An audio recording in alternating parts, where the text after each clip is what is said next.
Guys yesterday பார்த்தீங்கன்னா, நம்ப மகேஷ் பாபுவோட 29வது படத்துக்கான டைட்டில் ரிவீல வந்து பண்ணிட்டாங்க. ஸோ, அதையும் பார்த்தீங்கன்னா, ஒரு தாறுமாறான ஒரு கிளிம்ஸ் வீடியோல வந்து பண்ணியிருக்காங்க அப்படின்னு சொல்லலாம். ஸோ, அந்த கிளிம்ஸ் வீடியோ பொறுத்தளவுக்கு ஸ்க்ரீனிங் பண்ணும்போதே பார்த்தீங்கன்னா, எல்லாத்துக்கும் பயங்கரமான ஒரு கூஸ் பம்ப்ஸ். ஏன்னா, அந்த ஃபர்ஸ்ட் லுக் போஸ்டரே பார்த்தீங்கன்னா, அந்த அளவுக்கு வெறித்தனமா இருந்துச்சு. படத்தோட டைட்டில் பார்த்தீங்கன்னா, வாரணாசி அப்படின்ற மாரி டைட்டில் வச்சிருக்காங்க.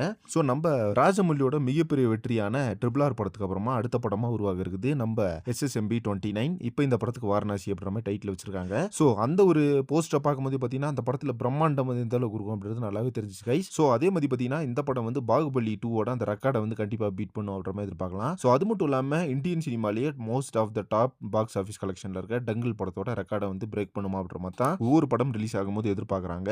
ஸோ, அந்த வகையில பார்த்தீங்கன்னா, இப்போ வந்து 2வது இடத்துல இருக்க டங்கிள்க்கு அப்புறமா 2வது இடத்துல இருக்க பாகுபலி ரெக்கார்ட வந்து கண்டிப்பா பிரேக் பண்ணும் அப்படின்னு நினைக்கிறேன். அந்த அளவுக்கு பார்த்தீங்கன்னா, இந்த படத்தோட அந்த பொருள் செலவு அப்படின்றது உருவாயிருக்குது. மேலும் பார்த்தீங்கன்னா, இந்த படத்துல வந்து வில்லன் ரோலா வந்து பிருத்திவிராஜ் பண்றாரு. ஹீரோயின் ரோலா வந்து பிரியங்கா சோப்ரா பண்றாங்க. அதே மாதிரி இந்த படத்தை பார்த்தீங்கன்னா 2027ல ரிலீஸ் பண்ணலாம் அப்படின்னு பிளான் பண்ணியிருக்காங்க. எது எப்படியோ படத்தோட டைட்டில் பார்த்தீங்கன்னா வெறித்தனமா இருக்கு. வாரணாசி அப்படின்ற மாதிரி டைட்டில் வச்சிருக்காங்க. ஒரு பக்கா பீரியாட்டிக் ஆக்ஷன் டிராமா படமா இது உருவாக இருக்குது. ஸோ, அது மட்டும் இல்லாமல் நிறைய இடத்துல பார்த்தீங்கன்னா இந்த படத்தை பற்றி பேச ஆரம்பிச்சிட்டாங்க. ஒரு மிகப்பெரிய டாக் ஆஃப் த டவுனா இருக்கு.